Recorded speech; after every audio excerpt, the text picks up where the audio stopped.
I think Americans need to familiarize themselves with what human right violations are, because they happen all the time and we accept it.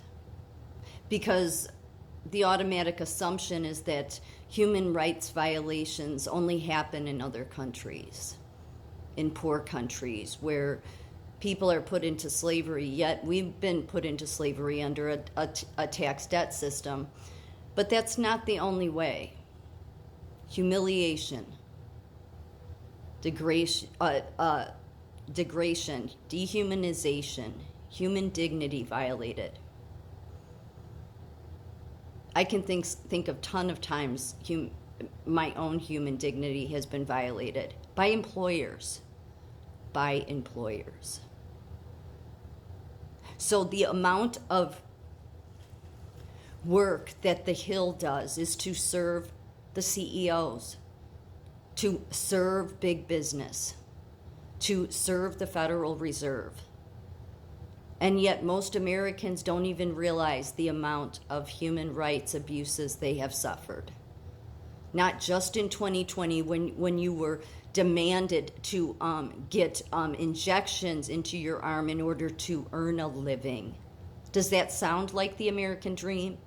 Does that sound even close to what America stands for? Could you imagine what the founders, when they wrote the Declaration of Independence, when they wrote the Constitution, can you just imagine what they would think of what big business, what the government, what the Democrats and the Republicans have done to our Constitution in this country?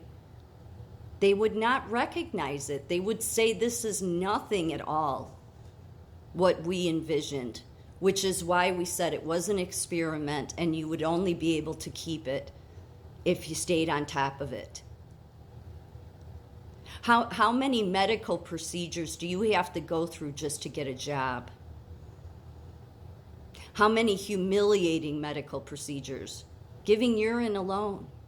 I said this a year ago. I said the very fact that you have to go into a bathroom, you have to take all of your blood. We're just so used to it. But it's like, no, hire me on merit. But instead, you want to put me through all these pokes and sticks and take my blood, take my urine. Next thing it'll be, I'm going to have a pap smear just to get a job. It has gotten out of control. And nobody in Washington does anything because they serve the Federal Reserve. They serve the CEOs. They serve the teachers union, the nursing union, the healthcare associations. That's who they all work for. If they didn't work for them, then as much energy as they put into listening to the associations of medicine and education, if they put 50% of their energy that they do towards all those special interest groups into doing what the founders of this damn country wanted, which was to serve the damn everyday people that don't have all the CEOs' money, then boy, we might actually live under a republic. Human rights abuses. Human rights abuse means any harm committed by a business enterprise through acts or omissions in the context of business activities against any person or group of persons that impedes the full enjoyment of internationally recognized human rights and fundamental freedoms, including regarding environmental rights. Does it seem like any employer, any big business, any healthcare agency, does it seem like any business that's not just a mom and pop organization, okay? Does it seem like that they've committed some abuses here? Absolutely. Absolutely. Some things in the past, and this is just but a few. Unethical human experimentation. Yeah. You can look up some of this. This is certainly not the full list. And many people know, like the one on the bottom, the Tuskegee syphilis experiment. For those that don't know, the monster study I talked about this before, that's so heartbreaking. But the science, it's not like, it doesn't seem like any of them come from an ethical place where they have a heart. The monster study was a stuttering experiment performed on 22 orphan children in Davenport, Iowa in 1939. It was conducted by Wendell Johnson at the University of Iowa. Graduate student Mary Tudor conducted the experiment under Johnson's supervision.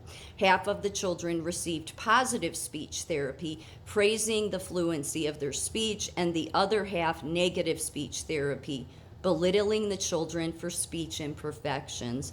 Many of the normal speaking orphan children who received negative therapy in the experiment suffered negative psychological effects, and some retain speech problems for the rest of their lives. I'm sorry, I'm getting emotional about it.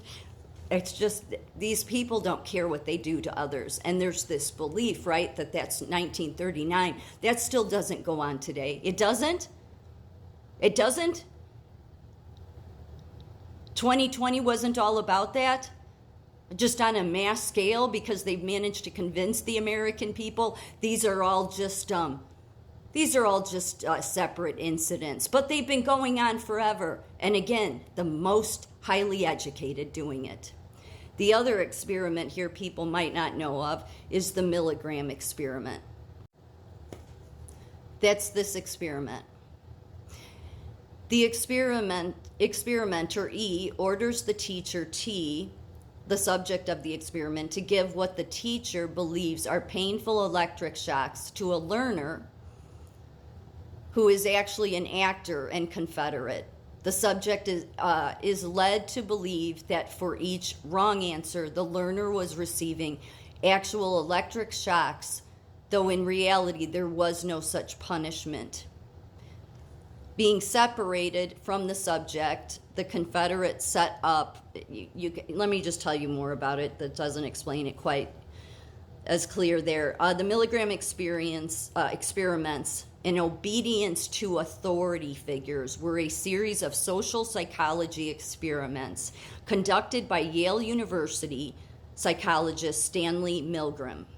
They measured the willingness of study participants, 40 men in the age range of 20 to 50, from a diverse range of occupations with varying levels of education, to obey an authority figure who instructed them to perform acts conflicting with their personal conscience.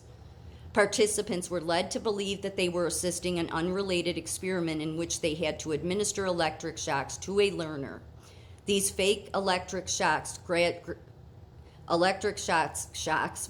gradually increased the level that would have been fatal had they been real.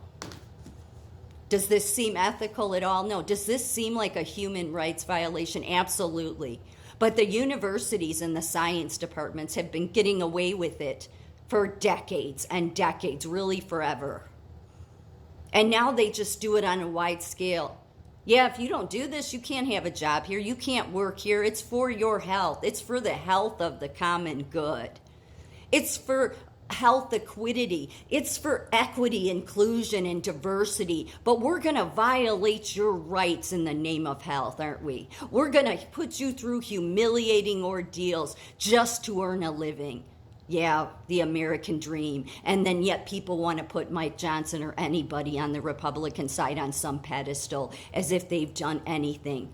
Have they cut funding to any of this? Have they put the American everyday citizen first? No. God forbid they ever do that. They take part in as much human violations, just sitting by, turning the other cheek. No different than all the rest of the higher educated.